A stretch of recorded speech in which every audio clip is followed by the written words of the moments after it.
آئیے ذرا کچھ ان کے حاسدین کا بھی زبان سے حالت کا تعارف سنتے ہیں کہ ان کے حاسدین جب حالت کا تعارف پیش کرتے ہیں تو وہ کس طرح سے پیش کرتے ہیں۔ چنانچہ مولانا معراج ربانی صاحب اہل حدیث کے جو ہے اسکالر مانے جاتے ہیں، وہ حالت کا ذرا کیا ایسا حلیہ پیش کرتے ہیں اور کیا تعارف پیش کرتے ہیں، ذرا ان کی زبانی سماعت فرمائیں۔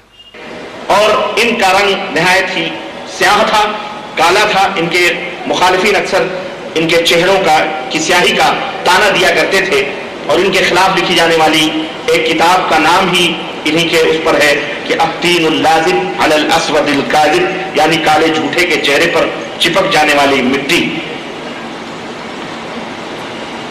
اور اس کتاب کو لکھنے والے جناب مرتضی حسن دیوبندی ہیں، حنفی ہیں، انہوں نے ان کے خلاف یہ کتاب لکھی ہے۔ یہ اعلیٰ حضرت کی سیرت بیان کی انہوں نے، الفاظ تو سمجھ میں آ رہے تھے نا؟ ایک اعتراض کا معقول جواب دیں گے، اور اس کا جواب اس لیے دینا ضروری ہے، یہ اصل میں اس کی خود کی کوئی تحقیق نہیں ہے۔ پہلی بات بتا دوں، ان کے ابا حضور جو ہے احسان الہی ظہیر، اس نے البریلویت جو کتاب لکھی، یہ پوری اسی کتاب کا سبق اس نے طوطے کی طرح پڑھ کر سنا دیا۔ اس کی خود کی کوئی تحقیق نہیں ہے، ایک چیز۔ دوسری چیز، البریلویت میں جو لکھا ہے احسان الہی ظہیر نے، وہ تو مر گیا ہے اب۔ روئے زمین کی سب سے جھوٹی کتاب اگر کوئی ہے تو میرے نزدیک وہ البریلویت ہے۔ اس سے زیادہ کوئی جھوٹ کسی نے لکھا ہی نہیں کبھی زندگی میں، اور اس کو سعودیہ نے کئی زبانوں میں چھاپا اور چھپتی ہے۔ اس پر میں ایک شعر عرض کرتا ہوں، یہ حالت کی سیرت اور حالت کے حلیہ اور حالت کو کیا سمجھیں گے۔ آنکھ والے تیری جوبن کا تماشا دیکھے، دیدہ کور کو کیا نظر آئے کیا دیکھے۔ انہوں نے پہلا الزام لگایا کہ اعلیٰ حضرت بہت کالے تھے، اور دلیل دیکھیں، دلیل یہ ہے اہل حدیث، یہ ہم سے حدیث کی دلیلیں مانگتے ہیں، اور حدیث میں بھی ضعیف نہیں ہونا، پھر ضعیف ہو تو ان کے اصول میں نہیں بیٹھتی، مگر جب کسی کے خلاف منہ کھولتے ہیں تو اپنے گندے منہ سے جب دلیل دیتے ہیں تو وہ کس کی دلیل دیتے ہیں یہ بھی ہوش نہیں کہ یہ دلیل کی کیا ویلیو ہے۔ دلیل انہوں نے دی کہ ایک کتاب ان کے خلاف لکھی گئی اعلیٰ حضرت کے خلاف، جس کا نام ہے الطین العازب علی الاسود القاذب، کالے جھوٹے پر چپک جانے والی کالی مٹی، یہ کتاب کا نام ہے۔ لکھنے والے کون ہیں؟ مرتضی حسن دربھنگی، مرتضی حسن دیوبندی، جو اشرف علی تھانوی کے شاگرد ہیں۔ یہ ہے دلیل۔ یعنی کیسا ہے؟ کوئی شخص کہے کہ رام جو تھے وہ بہت بڑے گریٹ آدمی تھے، کسی مسلمان سے بحث کرے، پوچھا جائے دلیل کیا ہے تو کہا رامائن میں آیا ہے۔ اب بتائیے، مسلمان کہیں گا جب میں اس کتاب ہی کو نہیں مانتا تو میں کیوں مانوں بھائی؟ ایک سمجھانے کے لیے مثال۔ تو یہ ان کی دلیل ہے کہ صاحب اس نے لکھی، حالانکہ ہوتا کیا تھا، اعلیٰ حضرت کا رنگ جو ان کے سوانح نگاروں نے لکھا، حضرت کا رنگ پٹھان تھے، بہت سرخ رنگ تھا، بہت گورا رنگ تھا، اور اگر دیکھنا ہے تو زیادہ دور مت جاؤ، اولاد میں اصل آتی ہے، وہ تو تاج شریعہ کو دیکھ لے تو سمجھ میں آ جائیں گا کہ اعلیٰ حضرت کا رنگ کیا تھا۔ اب بالفرض اس کو سمجھانے کے لیے اس کے گھر تک پہنچانا ہے مجھے، حالانکہ اس کا تھوبڑا خود ایسا ہے۔ آج ہی ہوٹل میں بات ہو رہی تھی تو ہمارے سلیم بھائی بول رہے تھے ایسا لگتا ہے غربا مساکین بھکاری گھر کا معلوم ہوتا ہے۔ میں نے کہا ریئلٹی ہے، یہ مذاق نہیں ہے۔ اس کا باپ قبر کھودنے والا تھا، اس نے خود بیان کی اپنی سیرت، اس کا باپ قبر کھدو تھا، تو مردوں سے جو کچھ حاصل ہوا اسی سے پلا بڑا، تو مردہ زبان نہیں بولیں گے تو اس میں زندگی کہاں نظر آئیں گی اس میں۔ اب کیا ہو گیا، ننگے کو مل گیا دھن، ننگا ناچے دنا دن، تو ننگا تھا، بھوکا، کھانے کو کبھی ملتا نہیں تھا، خود بتاتا ہے اپنے سوانے کہ میرا باپ بڑا غریب تھا، بڑے مشکل سے میرے کو پالا۔ اب سعودیہ نے ابے آ جا ادھر آ جا، تیز جیسے بھوک منگی تو چاہیے ہم کو، تجھے ریال دیں گے، کار دیں گے، ایئر کنڈیشن روم دیں گے، تو یہ بھیک منگے کے گال اب پھول گئے کھا کھا کے، مگر گال پھول گئے لیکن بولی اور تھوبڑا نہیں بدل سکا اس کا، کیونکہ خاندانی نہیں ہے نا، خاندانی ہوتا ہے۔ اور مجھ سے زیادہ کون جانے گا، الحمدللہ میں بھی اس خاندان کا فرد پٹھان ہوں، یوسف زئی پٹھان، جو اپنے خاندان کی 600-800 سال کی تاریخ کو رکھتا ہے کہ ہم کس سے اور کہاں سے آئے۔ تو خاندانی ہوتا ہے، جو نچلا ہوتا ہے اس کی یہی حال ہوتا ہے۔ اب اگر یہی ان کی دلیل ہے کہ بھائی مرتضی حسن نے کتاب لکھی جس کا نام اس نے رکھا کہ کالے جھوٹے پر چپک جانے والی کالی مٹی، تو میں کہتا ہوں اعلیٰ حضرت کی بھی کچھ کتابوں کے نام سن لے، اور اسی کتاب کے نام کی بنا پر وہی حکم لگانا۔ جیسے خلیل احمد امبیٹھی نے براہین قاطعہ لکھی، اس میں لکھا کہ رسول اللہ کا میلاد منانا ایسا ہے جیسے کنہیا کا جنم دن منانا۔ اس نے کیا کہا؟ کنہیا کا جنم دن منانا. اعلیٰ حضرت اس کے رد میں کتاب لکھی اور اس کا نام رکھا الکلمات الملہیہ لغلمات الکنہیا. اب ترجمہ کیا ہوا؟ کنہیا کے لونڈے کو مناسب سزا، یہ اس کا ترجمہ. تو اب اس بیس پر مہراج ربانی کسی دن جب تبلیغی جماعت کا رد کریں گے، دیوبندی کہیں گے دیکھو یہ کنہیا کی اولاد تھا، دلیل اعلیٰ حضرت کی کتاب ہے یہ. کیونکہ مولانا احمد عدن لکھا الکلمات الملہیہ لغلمات الکنہیا، کنہیا کی اولاد، کنہیا کے لونڈے کو مناسب سزا، مناسب کوڑا، یہ کہ اعلیٰ کی. تو اس زمانے میں کتابوں کے نام اس طرح رکھے جاتے تھے. تو یہاں وہ جو دیوبندی تھا اعلیٰ کا مخالف تھا، چونکہ اعلیٰ حضرت نے اشرف علی تھانوی کو کفر کا فتویٰ لگایا تھا، تو اپنے ابا کے دفاع کے لیے وہ کودا، تو کود کے چڑھ کر اس نے کہا کہ کالے جھوٹے پر چپک جانے والی مٹی. اس کی مراد اس سے وہ نہیں ہے کہ اعلیٰ حضرت کالے تھے، یہ نہیں ہے. اور دوسری ایک چیز پھر اشرف علی تھانوی کے رد میں کہ اعلیٰ حضرت نے کتاب لکھی. اعلیٰ کی کتابوں کے ایسے بہت سارے نام ملیں گے آپ کو. اب اس کتاب کا نام کیا ہے؟ اس کا نام ہے الجبل الثانوی علی کلیۃ التھانوی. تھانوی کے اوپر بہت بڑا پہاڑ. تو یہ اس طرح کے نام رکھے جاتے ہیں، اس کی میں سینکڑوں مثالیں دے سکتا ہوں. چلیے اگر ہم تھوڑے دیر کے لیے مان لیتے کہ اعلیٰ حضرت کالے تھے، تو کالے ہونے سے کیا ہو گیا؟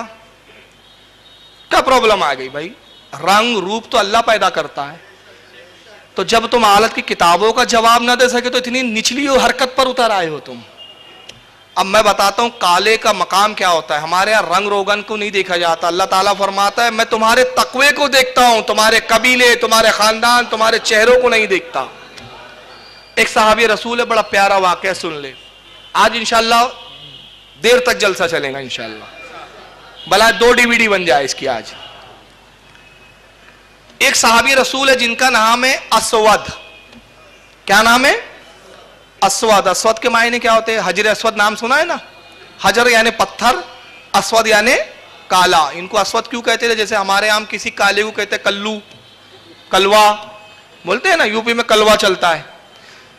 تو یہ صحابی رسول اتنے کالے تھے، اتنے کالے تھے کہ مورخین اور محدثین لکھتے ہیں کہ حضرت بلال کا رنگ بھی ان کے مقابلے میں اچھا تھا. یہ جناب بلال سے بھی زیادہ سیاہ رنگ کے تھے، اتنے کالے تھے. اس بنا پر اس صحابی رسول کا نام پڑ گیا تھا اسود. نام عبداللہ تھا لیکن اسود لوگ کہہ کے لوگ پکارتے تھے، یعنی اے کالے. مسجد نبوی شریف میں بیٹھے ہوئے ہیں، دوپہر کا وقت ہے اور عرب کی گرمی بڑی تیز ہوتی ہے. سر نیچا کیے بیٹھے تو اللہ کے نبی صلی اللہ علیہ وسلم کسی کام یا عبادت کی غرض سے مسجد میں تشریف لے گئے. اب وہ دوپہر کا وقت، سب لوگوں کے آرام کا وقت، یہ تنہا بیٹھے تو اللہ کے نبی نے دیکھا کہ اسود بیٹھے ہوئے. سرکار قریب گئے اور سلام کیا تو ہڑبڑا کے انہوں نے اپنے سر کو ہٹایا جو پیروں میں رکھے ہوئے تھے اور کہا، وہ کھڑے ہو گئے، وعلیکم السلام یا رسول اللہ، سرکار آپ کب تشریف لائے؟ حضور اگر کوئی حاجت تھی تو آواز دیتے، خادم حاضر ہو جاتا. کہا اسود حاجت تو نہیں، لیکن اتنی بڑی بھری دوپہر میں جبکہ دھوپ اتنی تیز ہے، لوگ اپنے گھروں میں آرام کر رہے ہیں، تم مسجد میں کیا کر رہے ہو؟ عرض کیا یا رسول اللہ میرا کوئی نہیں ہے، بس مسجد میں وقت گزارتا ہوں تاکہ مسجد میں اعتکاف کی نیت سے بیٹھوں تو اس کا بھی ثواب ملتا رہے. فرمایا اسود بڑے غمگین نظر آتے ہو. عرض کیا یا رسول اللہ آپ سے کیا چھپا ہے، آپ تو سب جانتے ہیں میرے آقا میں بہت غمگین ہوں، ایک خیال مجھے رات بھر سونے نہیں دیتا. ارشاد فرمایا اسود کھل کر کہو. عرض کرتے یا رسول اللہ میں جوان ہوں، انسان ہوں، میں بھی کیا ہوا کہ میرا رنگ کالا ہے؟ میں کالا ہوں، یہ تو اللہ نے مجھے کالا پیدا کیا نا، لیکن انسان ہوں، نفس رکھتا ہوں، عورت کی خواہش ہوتی ہے، مگر مجھ جیسے کالے کو کون عورت دیں گا، کون لڑکی دیں گا، کون عورت مجھے پسند کریں گی، کس لڑکی سے میرا شادی ہوں گی؟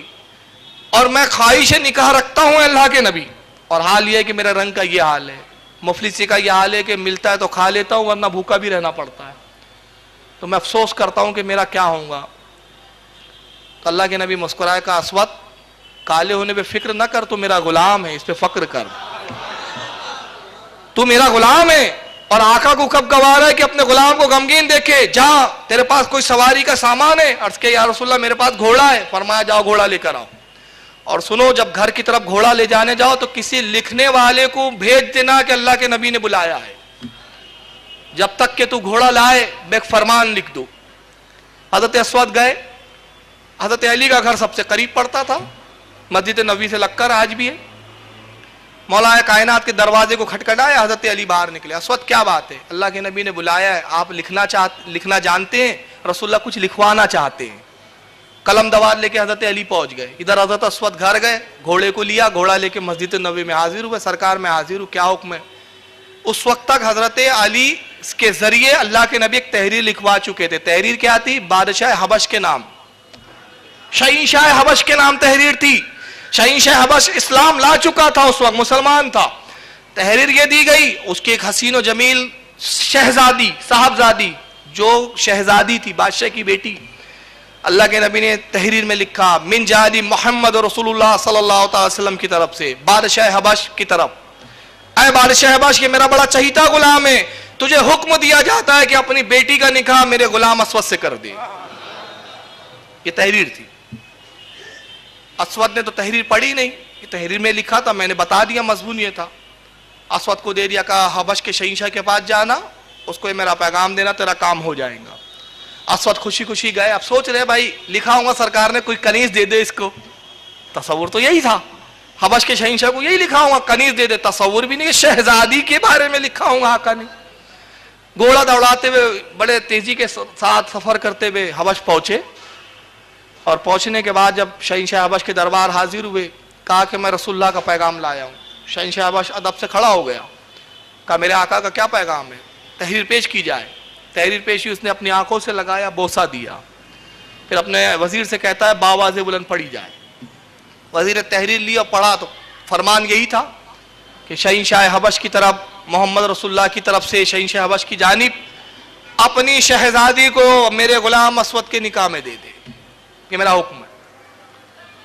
شہنشاہ حبش نے جیسے سنا تو ایک لمحے کے لیے سوچ میں پڑ گیا. وزیر بھی دیکھ رہا ہے. وزیر نے کچھ اشارہ کیا. اشارہ یہ تھا کہ ابھی اس بات کو, اس موقع کو ٹال دیجیے. تو شہنشاہ حبش کہتا ہے کہ اسود ایسا کیجیے, آپ مہمان خانے میں قیام کیجیے, 1-2 روز رہیے. جیسے عرب کی مہمان نوازی مشہور ہے, حبش کی بھی مہمان نوازی مشہور ہے. آپ 3 دن کے لیے ہمارے مہمان ہیں, اس کا جواب ہم تم کو آپ تیسرے دن دے دیں گے.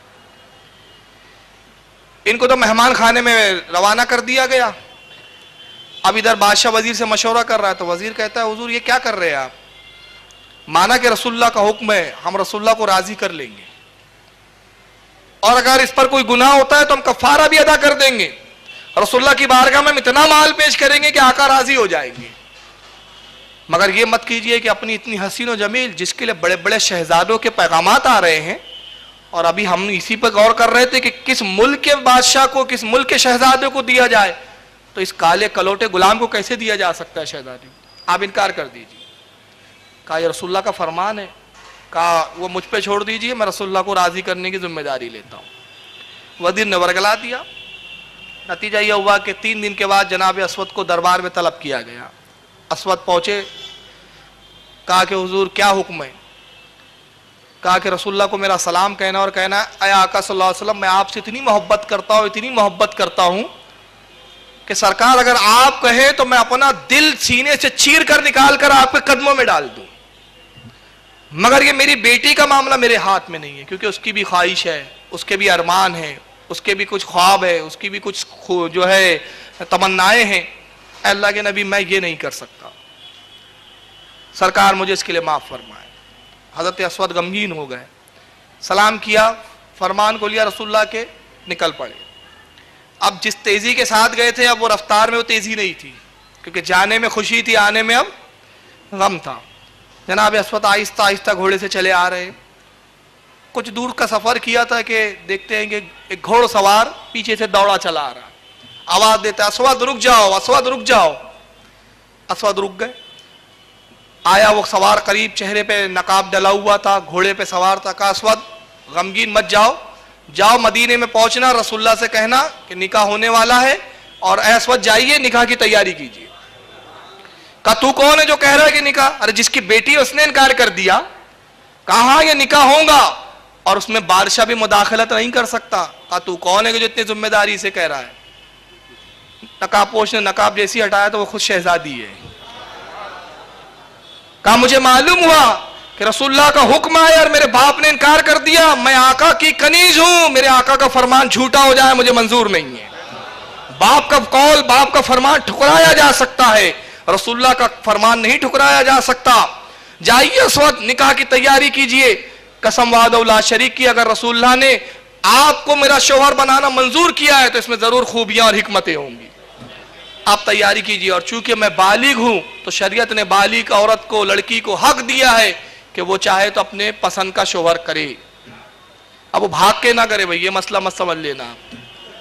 ہاں مطلب یہ ہے کہ وہ اس کی رضا ضروری ہے، یہ اس سے مراد ہے، ورنہ لڑکیاں سمجھیں گی بھاگ کے کر سکتے، یہ شریعت میں جائز نہیں ہے۔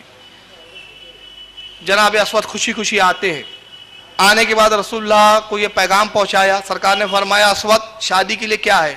اللہ کے نبی کچھ نہیں ہے، صرف ایک تلوار ہے جس سے میں جہاد کرتا ہوں۔ اسود جاؤ تلوار کو گروی رکھ دو، جو کچھ اس سے مال اور اس سے جو رقم حاصل ہو، ایک جوڑا اپنے لیے خریدو، ایک جوڑا اپنی دلہن کے لیے خریدو۔ حضرت اسود پہنچے، اب ادھر جناب اسود نکلتے ہیں اور دوسری طرف یہ ہوتا ہے کہ خبر آتی ہے صحابہ اکرام کے کچھ ایک وفد آتا ہے جو جاسوسی پہ مامور ہے کہ یا رسول اللہ دشمنوں نے چاروں طرف سے مدینے کو گھیر لیا ہے اور یہود اور نصارہ نے مل کر ہم پر حملہ کر دیا ہے، اللہ کے نبی حفاظت کے لیے حکم دیجئے، اعلان فرمائیے کہ سب لوگ اپنے گھروں سے نکلے۔ بلال کو کہا بلال جاؤ آواز لگاؤ جہاد کا اعلان کرو۔ اب حضرت اسود بازار میں پہنچے، ایک جگہ تلوار لے کے پہنچے اور دکاندار سے سودا کر رہے، تبھی بلال گھوڑے پہ بیٹھ کے ندا دیتے ہوئے اور جو ہے پکارا کرتے ہوئے جاتے ہیں، یا معاشرۃ المومنین الی الجہاد، اے نوجوانوں جہاد کی طرف چلو، اے اسلام کے شہدائیوں جہاد کی طرف آؤ۔ جناب اسود نے جیسی سنا حضرت بلال کے قریب آئے، بلال یہ کیسا اعلان ہے؟ کہا کہ جنگ کا موقع آ گیا ہے، دشمن نے مدینے کو گھیر لیا ہے، رسول اللہ نے جہاد کا اعلان کر دیا ہے۔ تلوار واپس لی، دکاندار سے کہا اس کو بیچنے کی ضرورت نہیں، تلوار میری واپس کر۔ تلوار لی، گھوڑے پہ بیٹھے اور سیدھا میدان جہاد میں داخل ہو گئے۔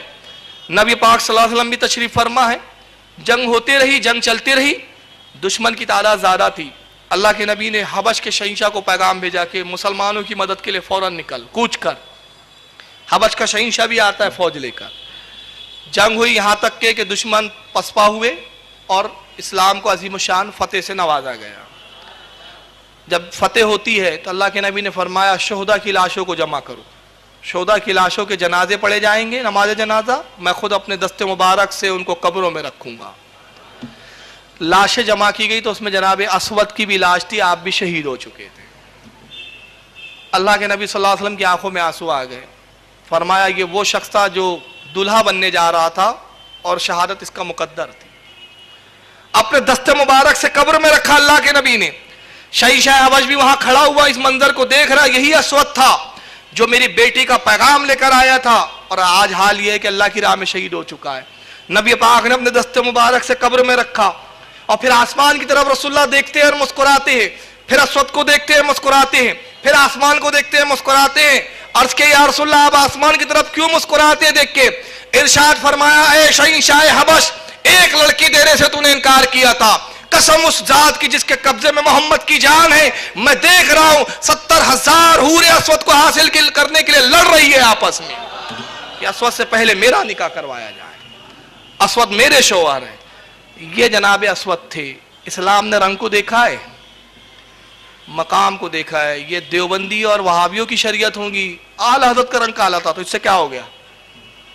اگر بالفرض کالا بھی تھا، اول تو تھا نہیں، چہرے تو تمہارے کالے ہو گئے، دل تو سیاہ تھا، چہرے بھی کالے ہو گئے۔ تو یہ پہلی انہوں نے حالات کے تعارف میں کہا کہ ان کا رنگ جو ہے بہت ہی کالا